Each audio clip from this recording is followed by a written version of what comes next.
এবং ভারতের কাছে আমরা অনুরোধ করব যে আমরা আপনাদের ভালো প্রতিবেশী চাই, হিসেবে চাই। এই রাজনৈতিক দলগুলি সরকারকে ব্যর্থ করার চেষ্টা করছে, তার মানে এই সরকারের প্রতিপক্ষ হচ্ছে সমস্ত জনগণ, সমস্ত রাজনৈতিক দল। আজকে ভারতের এক সচিব এসে 2014-তে আমার নির্বাচন কেন ডিকটেট করবে? ও তো আমার প্রভু না। ছাত্ররা নিজেরা সংঘাতে জড়িত হয়ে পড়ছে, সেগুলি তাদের বন্ধ করতে হবে, জাতিকে ঐক্যবদ্ধ করতে হবে, আর রক্তদান না। আজকে এইটাই আমাদের শেষ রক্তদান হোক এবং জাতি ঐক্যবদ্ধ হোক। সেই খুনি হাসিনার আওয়ামী লীগের কি আবার এই দেশে পুনর্বাসন সম্ভাবনা আছে, নাকি হাসিনা ব্যতীত একটি আওয়ামী লীগ আগামীতে আবার রাজনীতিতে আসতে পারে? হাসিনার পুনর্বাসন নিয়ে আমি কোনো আলোচনা করব না, আর এটা ডিসাইড করবে বাংলাদেশের জনগণ। জনগণের কাছে সে কতখানি গ্রহণযোগ্যতা পেয়েছে এবং আজকে যে সে দেশ ছেড়ে চলে গেল, এইটা উত্তর ওইখানেই চলে আসছে। তো সুতরাং এটা নিয়ে আমি এখন আলোচনা করব না, এবং এইটার জন্য তাদের সময় লাগবে, অপেক্ষা করতে হবে এবং সময় লাগবে। অত দ্রুত এটা করতে পারছে না। 15 বছর, এটা 30 বছরে যায় চলে যেতে পারে। তো আজকে যে কথাটা আমি বলবো, এই ব্লেম গেম, অভিযোগ করা, এবং একে এই যে একটা ছাত্র অ্যাডভাইজারের কথা চলে আসছে, সে সমস্ত রাজনৈতিক দলগুলিকে বিপক্ষে ঠেলে দিচ্ছে এই বর্তমান সরকারের। এখন তাকে ভাবতে হবে যে সে এই সরকারের পক্ষে বলছে না বিপক্ষে বলছে।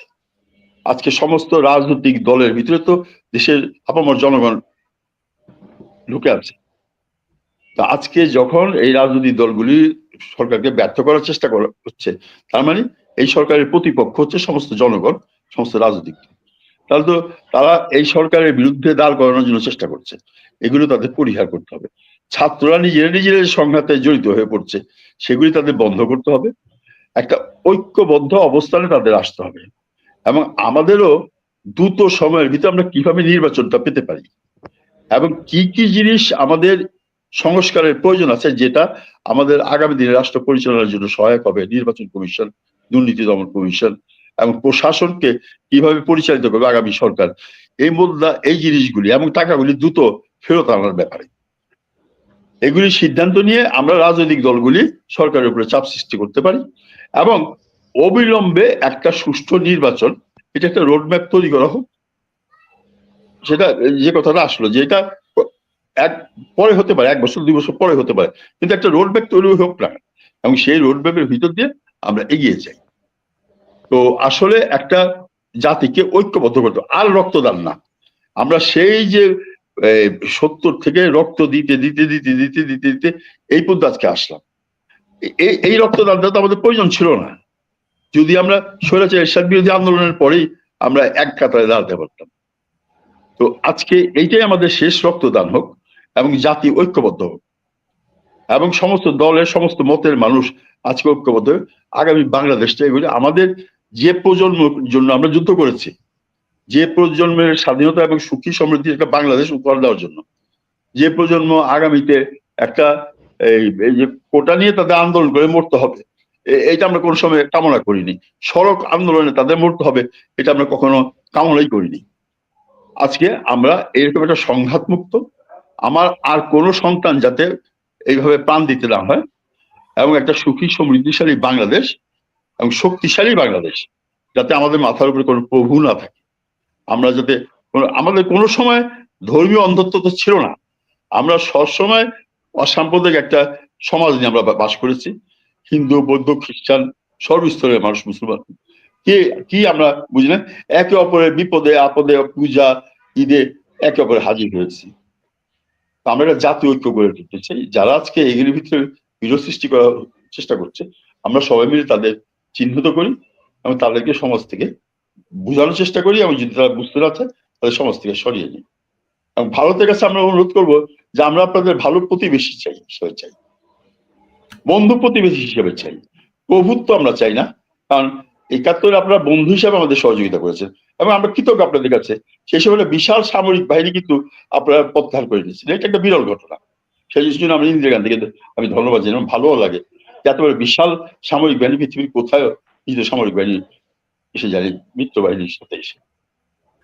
তো আজকে আমাদের একটা জাতীয় ঐক্যের প্রয়োজন। আজকে ভারত আজকে বর্তমানে ভারত সরকারের যে পরিণতিটা হয়েছে, ওই বাবরি মসজিদ নিয়ে তো আমাদের দেশে কখনো এই ধরনের কোনো বিক্ষোভ বা মসজিদ মন্দির ভাগাভাগি হয়নি। গুজরাটে যখন 3-4 হাজার লোককে হত্যা করা হলো মুসলমানকে, এটা নিয়ে তো বাংলাদেশে কোনো রাইট হয়নি। আজকে এই গো রক্ষার নামে ভারতে যে গো মুসলমান নিধন হয়েছে, সেটা নিয়ে তো কোনো দাঙ্গা সৃষ্টি হয়নি। আজকে ভারতের এক সচিব এসে 2014-তে আমার নির্বাচন কেন ডিক্টেট করবে? ও তো আমার বন্ধু রাষ্ট্র, ও তো আমার প্রভু না। আমার তো ভয়ে এই সচিব কি বলতে এসেছিল, কি বলে গেছে আমরা তাও জানি না। এরা কি ওই ধরনের একটা কায়দা করতেছিল 14 ওই সুন্দর সিং এর মতো? আমরা সেগুলিতে বিশ্বাস করি না, বাংলাদেশের মানুষ সেগুলিকে প্রশ্রয় দিবে না। তারা সেই আজকে শুধু এখানে না, 12 ভুইয়ার সময় থেকে বাংলাদেশের মানুষ বিদ্রোহী, তার আগের থেকে বিদ্রোহী। বাংলাদেশের একটা খুব খারাপ জায়গা, এখানে সহজে কার বর্ষতা স্বীকার করে না। এবং যে কোনো সরকার, সেই তুলা আন্দোলন বলেন, স্বদেশী আন্দোলন বলেন, তিতুমিরের আন্দোলন বলেন, প্রত্যেক আন্দোলনে কিন্তু তারা অস্ত্র যাই থাক দাঁড়িয়ে গেছে। তো আজকে একটা জাতীয় ঐক্যের প্রয়োজন। এই বাংলাদেশের মানুষ যদি আজকে ঐক্যবদ্ধ হতে পারি, তাহলে ইনশাল্লাহ আমরা আগামীতে জনগণের সেই ভোটাধিকার মালিকানা, যেটা আপনার প্রথম প্রশ্ন ছিল, সেই মালিকানা প্রতিষ্ঠিত করতে পারবো। সিএস রেকর্ডটা আমরা তাদের হাতে তুলে দিতে পারবো। এবং এইটা যদি আমরা সঠিকভাবে তুলে দিতে পারি, তখন মনে করবো যে আবার রাজনৈতিক জীবনের যে সার্থকতা, আমি এই সার্থকতা পেয়ে গেছি। এবং আমরা আশা করব, কামনা করব, আল্লাহর কাছে দোয়াও করি, আল্লাহ যেন আমাদের এই দেখার এই সুযোগটা দেয় যে আমাদের মালিকানা চিরতরে প্রতিষ্ঠিত হয়ে গেছে, আমাদের এবং আমাদের পরবর্তী প্রজন্মকে যাতে সুখী সমৃদ্ধিশালী বাংলাদেশ, এবং তারাই দেশের মালিক হিসেবে রাষ্ট্র শাসন করতে পারে। তারা আসুক, এই জাতীয় নতুন প্রজন্ম বেরিয়ে আসছে, তারা বলছে তারা নির্বাচন আসুক না, জনগণের ভোটে তারা নির্বাচিত হয়ে আসুক, অবশ্যই আমরা তাদেরকে মেনে নিব। এবং বাংলাদেশের ইতিহাসে অনেক কম বয়সী লোকরা মন্ত্রী হয়েছেন, প্রধানমন্ত্রী হয়েছেন, ভারতে হয়েছেন, সেই অনেক জায়গায় উদাহরণ আছে। সারা বিশ্বে আছেন। জি।